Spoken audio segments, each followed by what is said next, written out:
I do not go anywhere without my Oslo Sleepbuds. I just didn't know that there was so many people that were falling asleep with some sort of AirPod or, earbud in their ear. So why sleep? Why did you choose sleep? It's a huge and massive opportunity, right? Everybody on Earth will sleep tonight. About 3 billion people will struggle with sleep tonight. But sleep was one of the early hypotheses of how can we improve people and make them better. 3 big things that inhibit people from a good night's sleep is light, sound, and temperature. In order to bring Oslo to market, it was so hard to manufacture and create these things that small, right?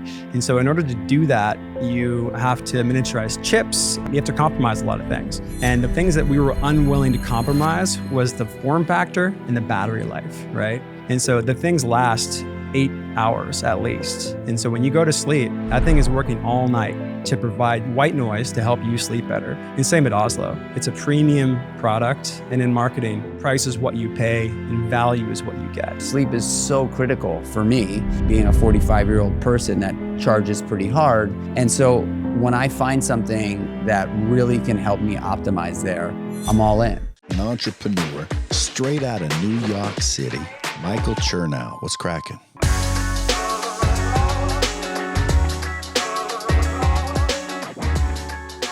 So you have spent many, many years advising and in executive positions in a lot of brands that we all know and love. Red Bull, Lululemon, Oura, you just mentioned Seed and Thorn, and all of these brands that you've been involved with at a pretty high level are working with human beings that are just swinging the bat, right? And some super elite and others that are just out there swinging, right? Like taking the swing. And you've recently launched a business that the product is incredible, but really what is interesting to me is that after all of 20 plus years, you working with all of these high performing human beings and just people that are out there swinging, what you've zeroed in on is sleep and recovery, right? Like you've worked with some of the greatest athletes in the world, some of the greatest supplements in the world. And what you decided to take a swing on yourself was sleep. So I want to understand why, because Dave just launched Oslo Sleepbuds. I was introduced to them probably around 5-ish months ago. And they're the most comfortable buds that I've ever put in my ears. But why you created them was not for people to walk around during the day. You created them for people to sleep with. And you use low energy Bluetooth. And even to go further, you've actually made it possible for the sleep sounds, the soundscapes, and the brown noise, white noise, pink noise. What are those called? Those are called the Sleep sounds. The sleep sounds, to be able to download right into the sleep buds themselves. So you can really bypass pretty much all the EMFs. Correct. And so I have been using an AirPod for years. One AirPod I stick in my right ear because I typically sleep on my left side. And I used to take so much heat from people being like, "Don't you know about the Bluetooth and the EMFs?" And honestly, it would actually wake me up, because I would if I rolled over, I'd feel the AirPod in my ear. I'd wake up. I'd then pull it out.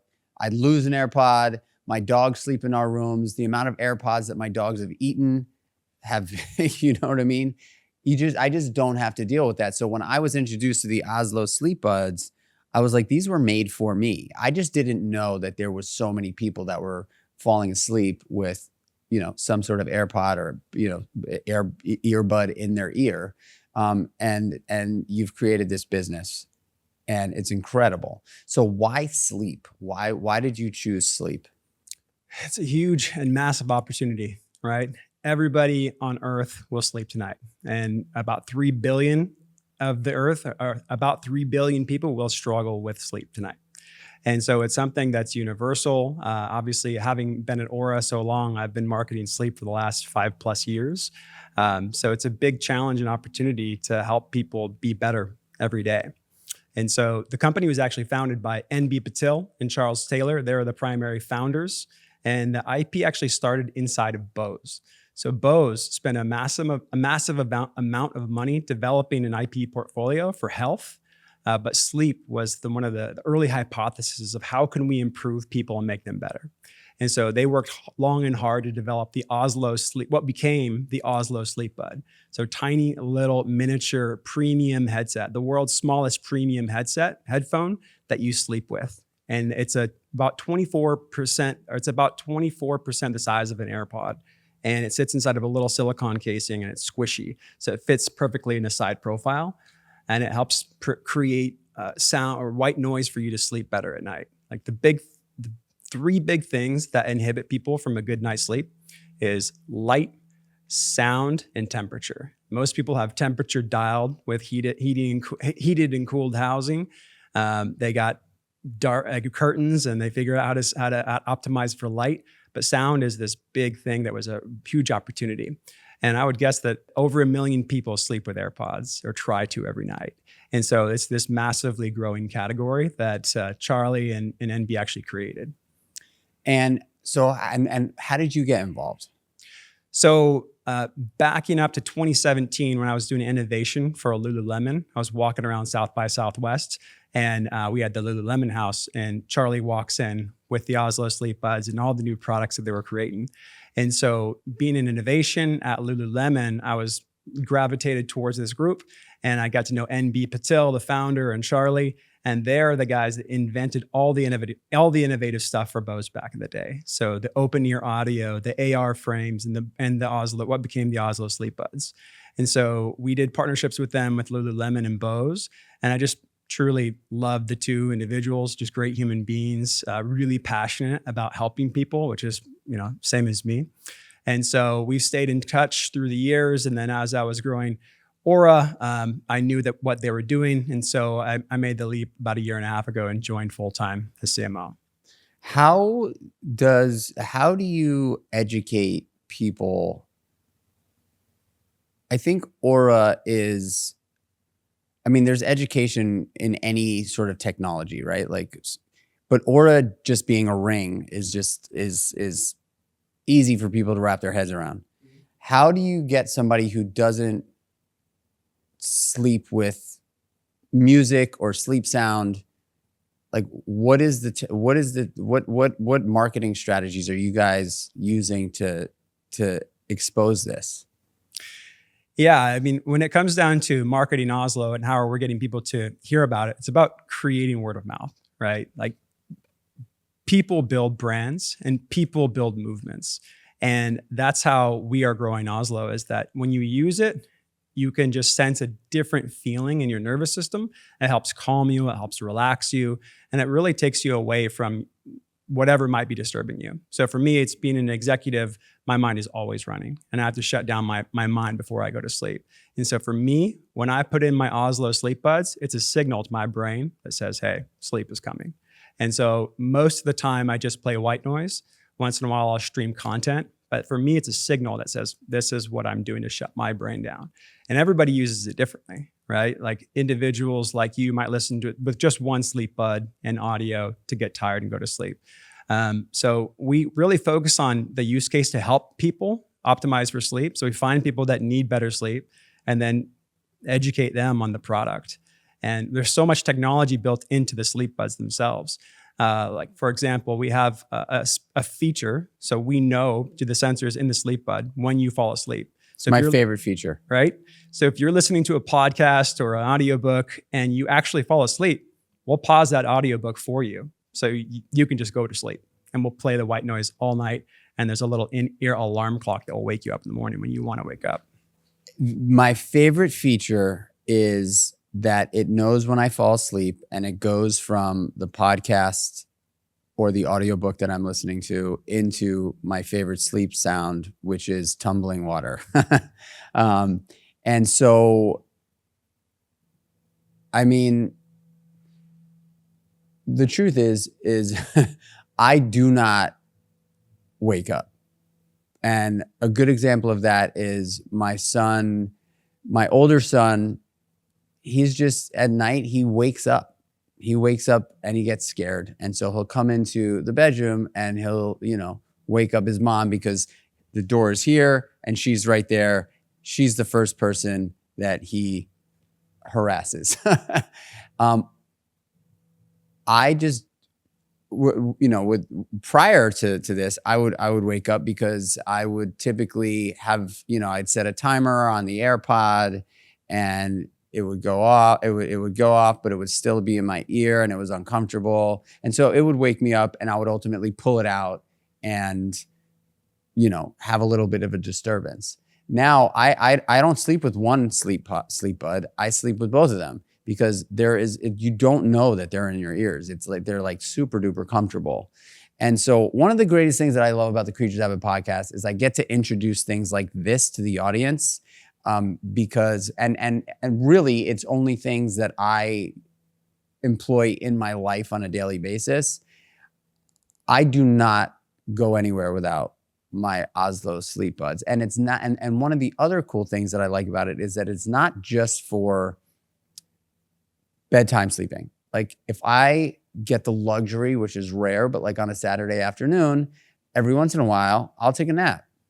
And I just know that me falling asleep to white noise or tumbling water or whisking away to a podcast is just, I'll fall asleep faster than not having that. And so it's just like, it's just an incredible piece of technology. It really is an incredible piece of technology.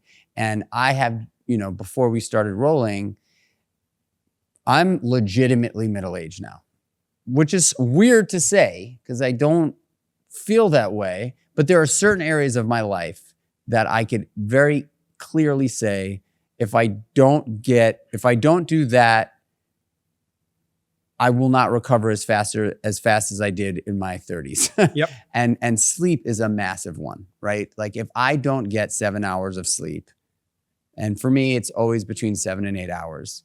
If I don't get 7 hours of sleep, I am absolutely 100% well aware of that throughout my day. Last night, I did not get 7 hours of sleep because I had to get in the car super early to drive down here.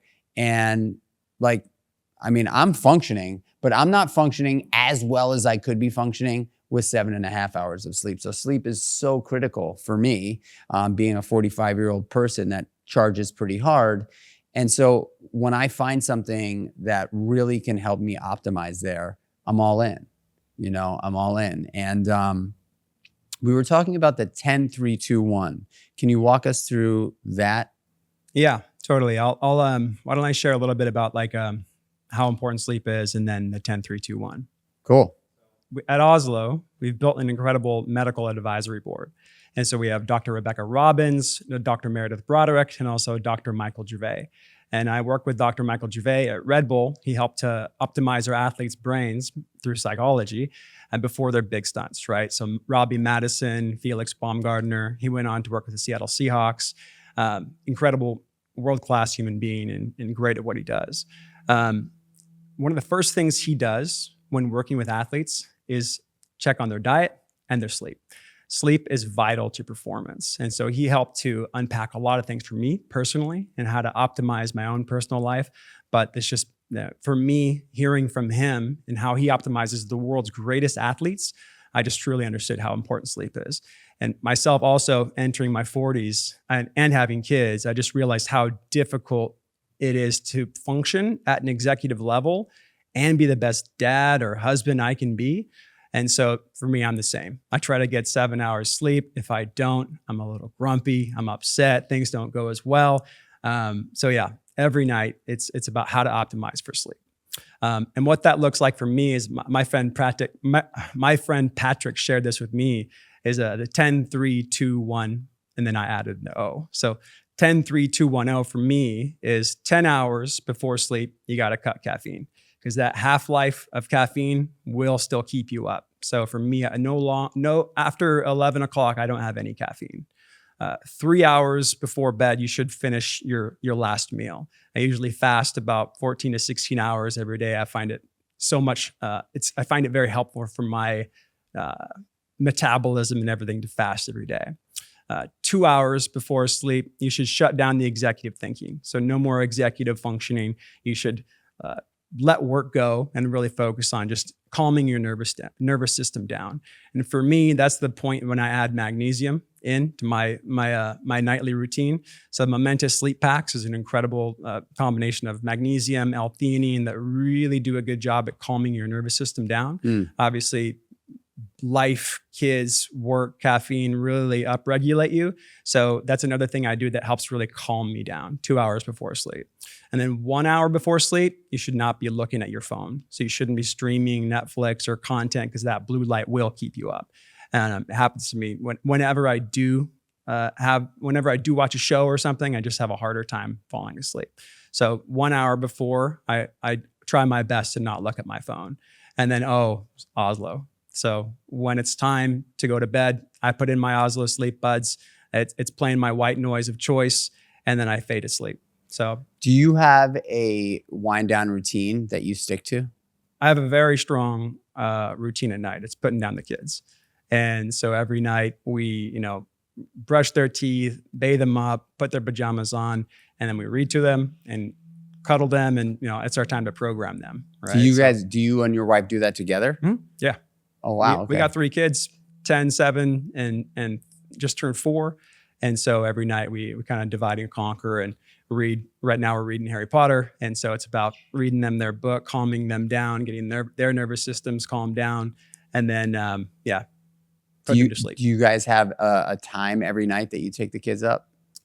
We aim to have them in bed every night by like 8, no later than 8:30. Interrupting this episode to share with you that Kreatures of Habit finally launched our protein bar. It's called the Daily Bar. It's made with 20 grams of plant-based protein, 3 grams of creatine. Yes, you heard that right. It also has 3 grams of creatine. It is incredibly tasty and clean as a whistle. All clean ingredients. Take this opportunity.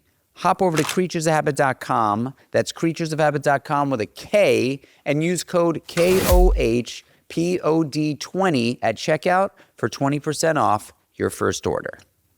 Back to the pod. I found, and this was all, I've learned so much from my wife. My wife really taught me everything that I know today when it comes to the love language and parenting. But I have found that, and some parents actually give us, crap about this, but I have found that kids are, whether they believe it or not, they perform best when there's like real structure, like a time that we go up, a structure of how bedtime rocks and rolls, brush the teeth. Like my kids love the routine. They love the routine. And what does that say to me? Inherently, we humans perform best when there is structure and a routine. They don't know anything about structure and routine, but if they're off of their routine, and we see this sometimes when we're on vacation and like we loosen the reins a little bit, the next day, they're just like more difficult to deal with, And so I do believe that routine, why I created a business called Kreatures of Habit, really does not only help us survive better, but it helps us thrive better, right? Like I do think that routine plays a big role in just life in general, even from when kids are little, because we have friends that have kids that just are bouncing all over the walls, and I know that those kids just don't have a routine, right? Like their parents are way more loose. And I think that that's like, I'm not judging, but I do think that structure and routine in human beings allow us to perform better in life and are more regulated, a little bit more in control of our emotions, a little bit more in control of the time that we give ourselves between a stimulus and a response, you know? And I do think that sleep plays a massively large role in that. What was one thing that you, since being at Oslo, that you were like really surprised about that you didn't think would happen, but has happened either good or bad? One thing about Oslo that has been good or bad? Or one thing that was just like really surprising, you know, launching a new business and something that like came out of nowhere. You know, I'll give you an example for me. We launched our oatmeal first, right? That was the first product that we launched. And it's $4.50 a meal. It's got 30 grams of protein. It's 350 calories. It's got omega-3s and probiotics, prebiotics, digestive enzymes, vitamin D3. It's really like an all-in-one, one-stop shop. It is going to satiate you. It is going to get you all the nutrients. It's got 10 grams of fiber. You're going to get fiber. You're going to get the right amount of carbohydrates for the morning, protein, of course, fiber, and the other stuff that's in there. I thought $4.50 was like, it's less than a tall cup of coffee at Starbucks. In my mind, I'm like, this isn't expensive. It's not Quaker, which offers nothing for you, honestly. It's basically spikes your insulin levels. The amount of people that were firing back at me, how like dare you charge $4.50 for oatmeal? It was insane. I didn't expect it. It was like, holy shit, like this is like we are in a price sensitive, the breakfast category is like a very price sensitive community, right? Like it's a cohort of price sensitive people that, you know, I guess it's because of the years and years and years of pouring out a cereal box that you pay whatever, $5 for a box of cereal, maybe you get 10 servings out of it, right? So was there anything like that with Oslo that was like, wow, that's surprising? In order to bring Oslo to market, it was so hard to manufacture and create these things that small, right? And so in order to do that, you have to miniaturize chips. You have to compromise a lot of things. And the things that we were unwilling to compromise was the form factor and the battery life, right? And so the things last 8 hours at least. And so when you go to sleep, that thing is working all night to provide white noise to help you sleep better, right? And then the frequency or the signal quality is also important because we're streaming from the phone to the case and the case to the sleep buds, right? So the sleep buds are not talking to your phone.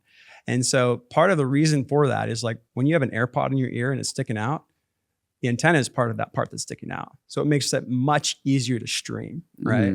And so for Oslo being so small and fitting in the side profile right here, like so you can side sleep, it's just harder to get a strong signal quality to emit. And so when you're streaming Bluetooth, if you walk away from the case, you'll notice that you might lose connection, right? If you walk 30 feet away from the case. And so that's one thing people want it all. And people want to be able to talk on their phone. They want to be able to walk very far away from their phone. And so for us, there's just certain things that we were unwilling to compromise. And that was one thing I was surprised by. People are super frustrated about it. But the team at Oslo is incredible. We're working super hard to deliver the best quality product out there. And you were talking about price, and I was just laughing in my head, right? Because I've been at so many incredible brands, all of them premium, right? Red Bull was the premium energy drink. Lululemon was the premium athletic apparel that launched this, $50, $60 t-shirts. Oura Ring was incredibly premium in how we approach things, right? And same at Oslo. It's a premium product, and in marketing, price is what you pay and value is what you get.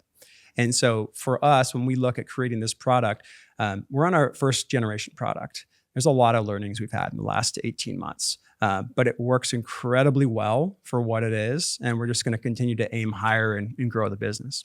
I mean, I've yet to meet somebody who uses Oslo that is not absolutely obsessed, Yeah, we have so many fans, super fans.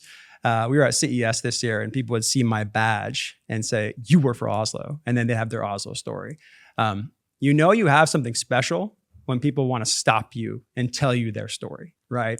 At Red Bull, Lululemon, Oura, and now Oslo, I'll get stopped when people hear that I work with these brands or with Oslo, and they want to tell you your story. I mean, those are some pretty damn good brands that you've been at, though. You know what I mean? Like, I've been very fortunate to work with great quality brands, but at the end of the day, it's all people, right? You and I have so many mutual connections, and it's just quality human beings, and that's really what I'm seeking, is great humans doing incredible things. And I've just been fortunate to be able to fall into these incredible roles. prior to your work in brand, you were a snowboarder, yeah? Yeah, I call it a failed pro snowboarder, but my joke is I've made hundreds of dollars in my illustrious pro snowboarding career. But a lot of injuries, but yeah, it was my passion, still is. Do you still snowboard a bunch? Every weekend with my kids. Oh, really? Yeah, we ski and snowboard. Yeah, I tried to get the kids up on the board, and they just weren't having it. So they got into skiing, and I've been a snowboarder for, I guess I started snowboarding at like 12. Yeah, so like 33 years, I guess. And this year, for the first year of my life, has been all skiing. I bought a set of skis, and I actually love them, man. I do too. I'm stoked on the skis. I grew up ski racing, and then I started snowboarding when I was 11, and I became obsessed. That's all I wanted to do. My whole life revolved around it. And, I pursued that for a long time until injuries prevented me from doing it. And that's how I fell into Red Bull. So I was lucky that I had that tell me that opportunity. story. So for me, growing up, that was my passion. I felt like I was put on this earth to snowboard. And every decision I made in my youth was revolving around snowboarding, including, the university I went to, the friends I hung out with. And so it's just part of who I was. Like, that's why I went to Mount Baker, and it's why, it's what made me tick. But when I had so many injuries in just a 2-year span, like I dislocated my hip, torn my ACL, compressed vertebrae in the back, had concussions, I knew it was time to take a bit of a break. And I always thought I'd come back to it, but I started working with Red Bull. So I was fortunate enough to have some really cool brands supporting me early in my snowboarding career. Red Bull was just a brand that I was friends with the people who were running Washington State, my buddy Pete. And so it was a natural progression. When I didn't have snowboarding, I put my time and energy into helping Red Bull. So I started doing collegiate marketing and then doing all their events. And then ultimately moved to LA and helped to manage all their athletes. And so for me, being able to transition all my passion and energy from snowboarding into marketing at Red Bull was truly a godsend, to be able to transition that energy and really focus and learn and cut my teeth and how to market with a brand like Red Bull, who was spending incredible amounts of money. I was there from 2004 till almost 2010, and just a wild run of innovation, product marketing, community building, getting to work with the world's best athletes and help market them, sign them deals, make their dreams a reality through projects. We launched the Media House, creating insane content. And then we also launched the Red Bull High Performance Center. So Dr. Andy Walsh is a legend in human high performance. He's a good friend and mentor of mine. Like, me and him literally physically moved warehouse to build the Red Bull High Performance Center. And now they have the APC, the Athlete Performance Center in Santa Monica, which is incredible. I mean, they spend more in human high performance for their athletes than most countries do in terms of Olympic high performance. So Red Bull really puts a lot of effort. What does it look like there? Like, what do they have in the high performance center? World's best trainers, the equipment, like every single high tech testing tool. They have it. They'll do all the blood work there. That was a huge part of my life too. Is they work with Christopher Talley. He's one of the leading dietitians in the world. Mm-hmm. He owns Precision Food Works. So all the athletes would go through a really, really intense blood panel. And so when I did it too, you get a stack of paper that thick, just giving you every single thing that works or doesn't work for you and how your organs are functioning. For me to see that I was super allergic to dairy and random things like lima beans was crazy. Once I changed that habit, or once I eliminated them, I just felt so much better. So Red Bull has an extensive they'll work on diet, psychology, performance, the X Factor, which is like Shaun White's project, if you remember the half pipe back in the day. That was truly an incredible company. Shaun White, dude, that guy's a legend. What a guy. A freak. So good at what he does. I've seen him, an incredible athlete.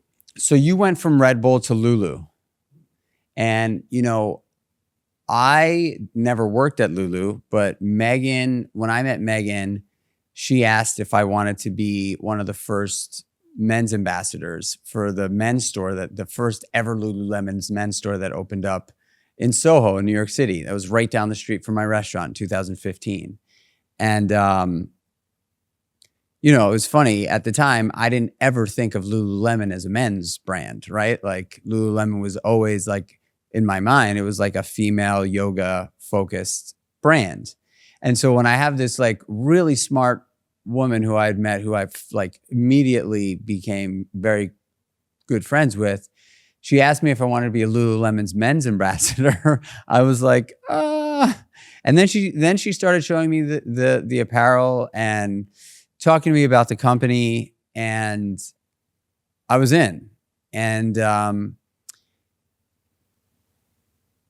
they flew me to British Columbia, put me through a 3-day, maybe it was 4-day, 3 or 4-day leadership summit experience with 200 other ambassadors.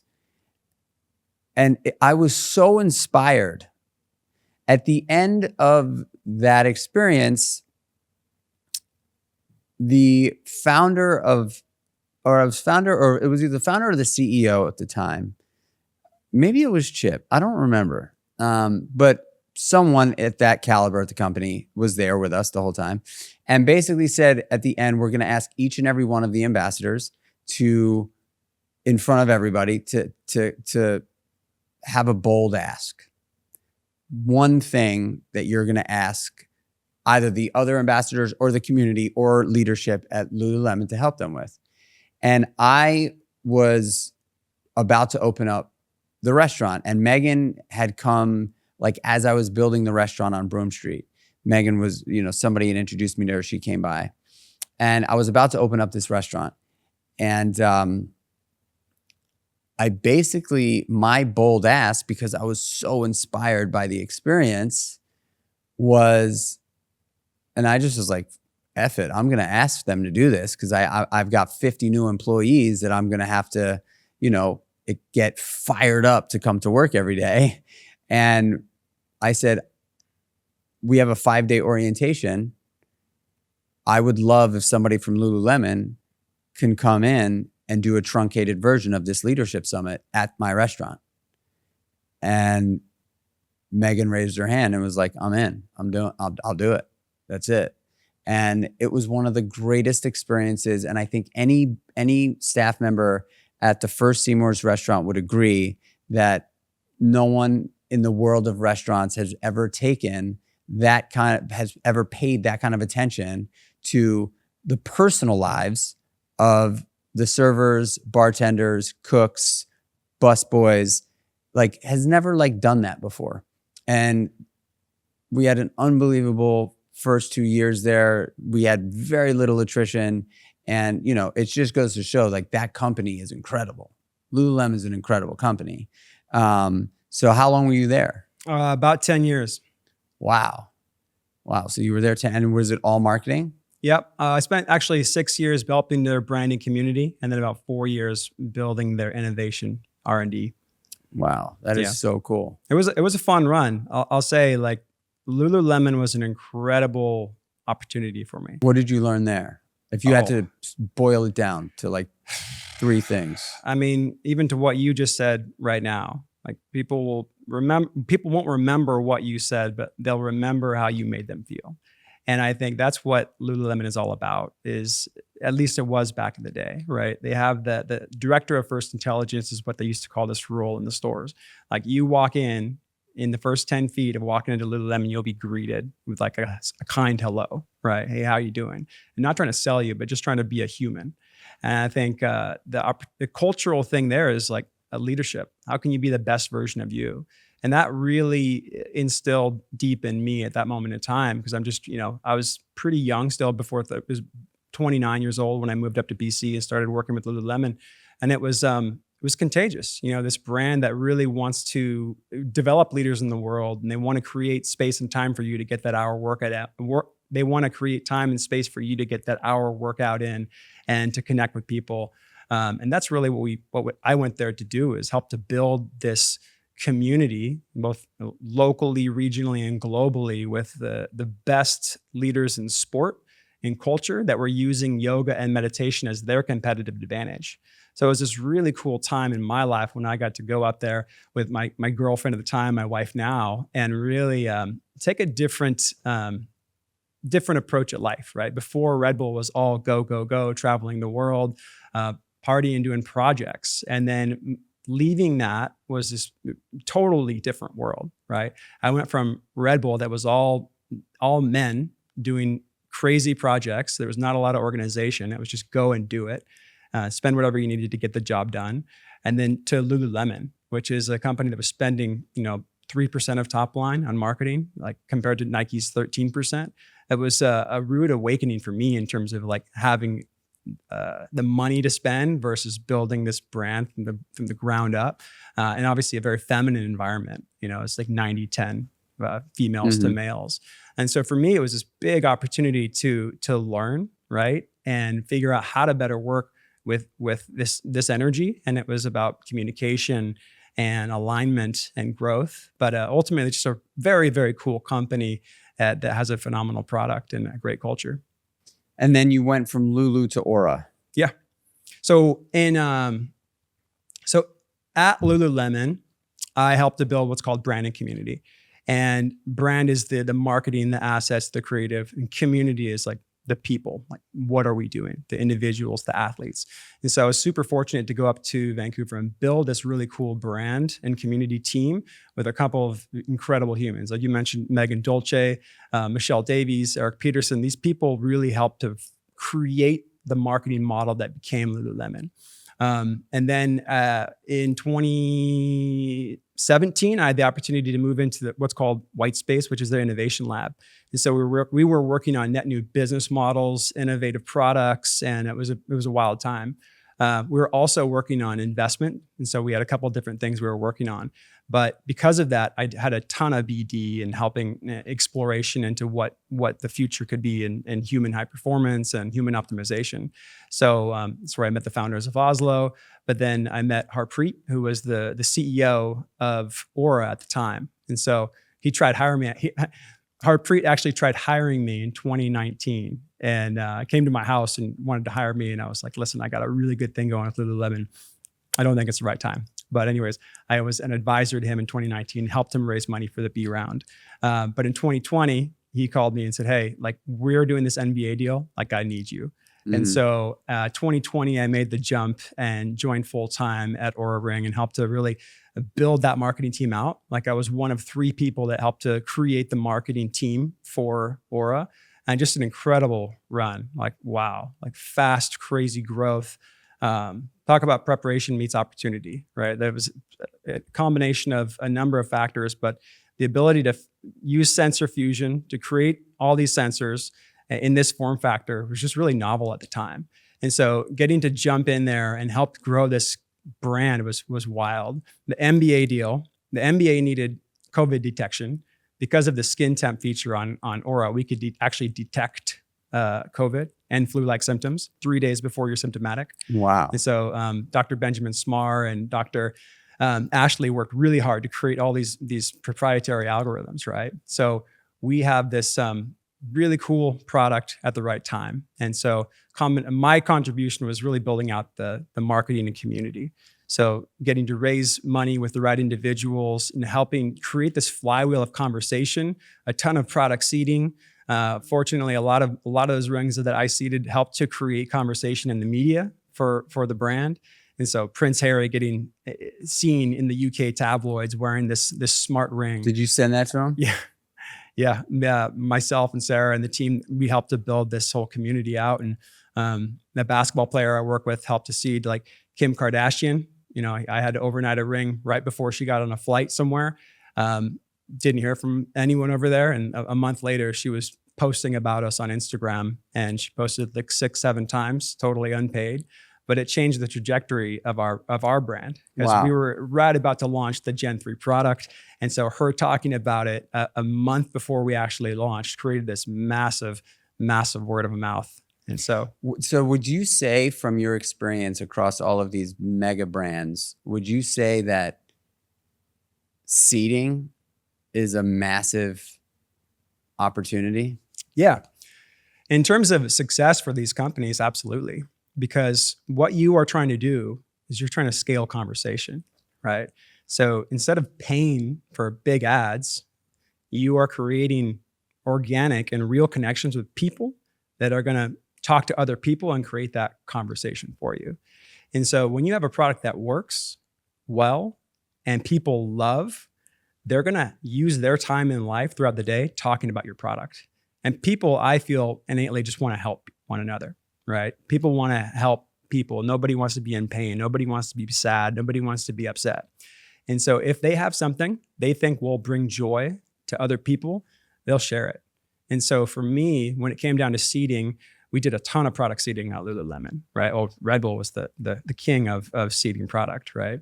I'm a firm believer in finding the right community to seed product with that will create conversation for you and your brand. Have you found a cohort of humans that are just better at or more inclined to want to share when they get products seeded to them? Have I found a cohort or a group that's like the best in terms of seeding? Well, I first look for just quality human beings, right? Mhm. Like people that are going to want to know you and they're not trying to step over you to get to whatever they're trying to get to. So building real relationships, I find really helps.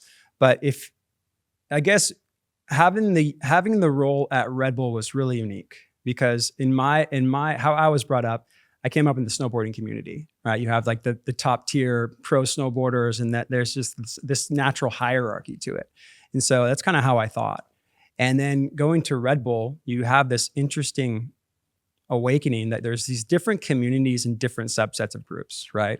And each group has like the person, like Michael Jordan back in the day with basketball was the best, the greatest, right? Mhm. Each sport has that. Travis Rice for snowboarding, right? Like each sport has their hero or the athlete of the time. And so working through that and understanding how to market to all these different communities, you kind of learn who's who and what's what. And it's not about finding the best, it's about finding the most endeared individual. Like our good friend Jeff Provenzano is that, right? For aviation and skydiving. Like what a contagious, amazing human being, right? And so you find those types of human beings that are just real and authentic, and they want not only your product to succeed, but they want you to succeed. And so I've found the greatest success in that. It's just finding good people and growing brands that way. Are there any other marketing strategies that you can share that you have just found to just be consistently successful? Yeah. I mean, when it comes down to marketing strategies and consistency and how to grow brands, it's about knowing when the right time is. Lululemon, we were doing all these incredible things day in, day out. We were throwing hundreds of events, helping change people's lives, but we weren't really talking about it, right? The way I grew up, my dad would always say, if you do something great and you don't talk about it, it makes it that much greater. And so I kind of live by that. But in marketing, I think you have to do that, and you have to do great things that are right for your community, but you need to know when to talk about it. Like you need to know when to put paid media behind something, and you need to amplify certain things. And so for me, when it comes down to your brand, you have this thing you do, like your core message, like what is your battle cry to the world? And there are certain peak moments when you have the opportunity to tell the world about it. That's when you put a ton of paid media behind something, or you do that big thing that will raise awareness and create conversation around what you're doing. Have you ever thought it was the right time and took a swing or made a bet and found out that it was the wrong time? All the time, man. I think of like baseball averages, man. If you're batting 500-600, that's pretty good. but there are a number of times when you sign that athlete at Red Bull or even Lululemon, when you sign the athlete that you really have conviction in and belief, and either they get in trouble or something just doesn't pan out, right? So that's coming back to just good people. Like I'll only sign and partner with good people when it comes to these kind of deals. Yeah, it's interesting that you bring that up, because now especially just with media in general, right? Like there's no shortage of human beings trying to dig up dirt on other human beings. You know what I mean? And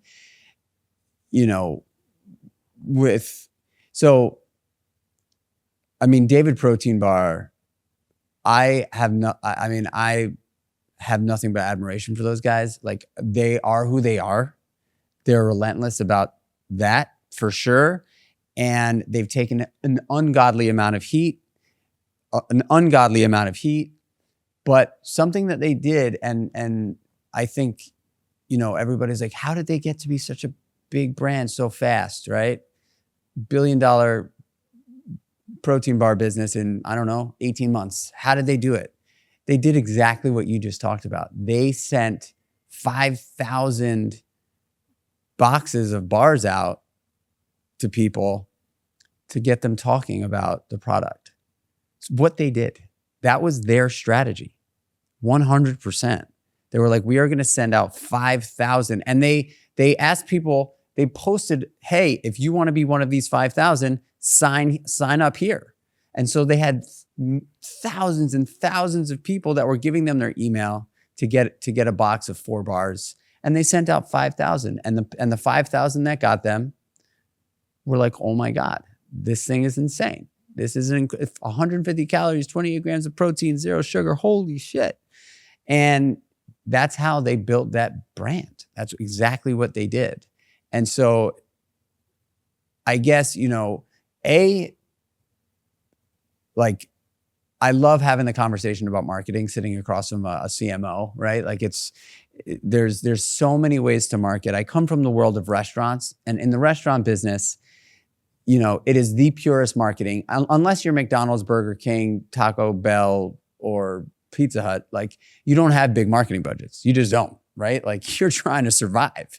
And so the only way to market is to offer the greatest experience. That's the only way to market in the restaurant business effectively, right? You can do it with social media, and social media certainly has, but it's so geographically confined in the world of restaurants. If you have one restaurant in New York City, you can't market to somebody in Florida or New Jersey or Connecticut, definitely not California, right? Like they got to get there. They got to get there to actually transact. And so marketing in the restaurant business is so hard. And the only way to really do it and make it successful was to create the greatest experience so that when that guest walks out the door, they were at minimum 10% happier than when they walked in. And that word of mouth is the purest form of marketing. It's the greatest. You really can't buy it, right? You can't put paid media behind word of mouth. Those two things don't exist. So that was it. That was my number one priority at the restaurants was, hey guys, our number one priority, first and foremost, that we're stoked and we're happy, because nothing is going to translate if we're not stoked and we're happy. So my team was always my number one priority, period, done, and the management. From there, the number one priority of each individual store was to do our absolute very best to make sure that every guest that walked in walked out 10% happier or more, right? That was it. And I think the only way to really do that in the product business is to seed. Absolutely. I've grown some, I totally agree with you. And I think seeding is essential to growing a powerful brand, right? And you have a unique thing because you are the brand, right? When it comes down to it, I told a few friends that I was going on your podcast and everybody was just like, what? I love that guy. And so you have that magic, and like that's the Michael Chernow magic. And that is the brand, right? And that's really what people are getting behind. You pair that with a really quality product and the right opportunity with an influencer or a friend that will talk about your product, it's magic. And I think of like Jeff Byers is a good friend, CEO of Momentous, and they have gone to the end of the earth to find the best ingredients in their products that are NSF certified. Like they live to make and improve and create the best supplements on earth. And I see you doing that. And I think the combination of growing your brand with quality products. I just tried your bar, by the way. It's the best bar I've ever had in my life. It's incredible. And I I've love been hearing working that. with Thank supplement you. companies for years. It's well thought out, tastes very good. And so I think the combination of everything that you're doing with who you are in the world and putting it in the right hands and creating that conversation is going to naturally take off. Dude, I love this conversation, man. I am grateful that you came on the pod. You know, I fanboyed you as soon as I like, I knew that you were coming. I was like, you know, cause I am like, you know, they say all a business really needs is 1,000 raving fans. I am a raving fan of Oslo Sleepbuds. I just am. I'm a raving fan because they, not only are they like super sleek and engineered by the greatest sound engineers in the world, and they work and they help me in an area of life that a lot of people struggle in, which is sleep. And sleep is the greatest recovery modality on earth. It just is. It's where we recover. And so I'm grateful that you came on the show. We had a really cool conversation. I love that we got into the marketing stuff because I always like the audience to not only get some expertise experience like we just talked about, but also be able to like introduce them to something that really is sort of monumental in my life in the current day. And that is Oslo Sleepbuds. So where can people find Oslo? OsloSleep.com is our URL. We're available on Amazon as well as Best Buy. So we're here, and we've got a bright future ahead. The company is continuing to innovate, to build new products, and I'm really excited to see where we take this. Dave, thank you so much for being on the show, man. Thanks for having me. Pleasure. Yo, you guys got to go check out Oslo Sleepbuds. They are so awesome. You guys, obviously, if you follow my journey, you've seen me sharing about them a lot because I genuinely love these things. You know, they're in my bag. I'm spending the night in New York City. I really do take them with me everywhere. I sleep better with them.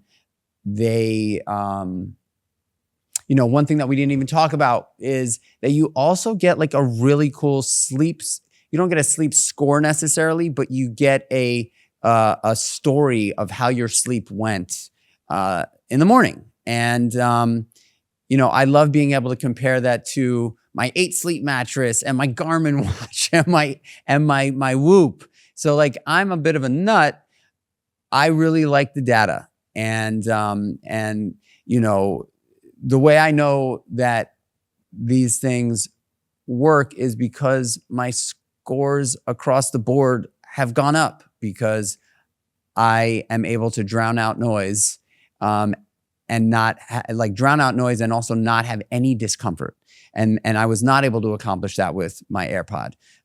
They woke me up at night, but I was addicted to falling asleep to either a podcast, audiobook, or sleep sound. And so now I can do that with complete comfort and really cool technology, low Bluetooth energy, and I love them. I love them. And I highly recommend all of you guys. And I do have a promo code that I will link down in the show notes for Oslo Sleepbuds for you guys. And I appreciate you all listening to this podcast, subscribing to this podcast, and ultimately and ideally sharing the podcast with a friend or family. And you know what? If you go check out Oslo Sleepbuds, I promise you they will optimize your sleep. They will absolutely optimize your sleep. That is from firsthand experience using them for about 4 months every single night now. You guys rule. Thank you so much for being on this journey with the Creatures of Habit community. And until the next one, y'all, peace.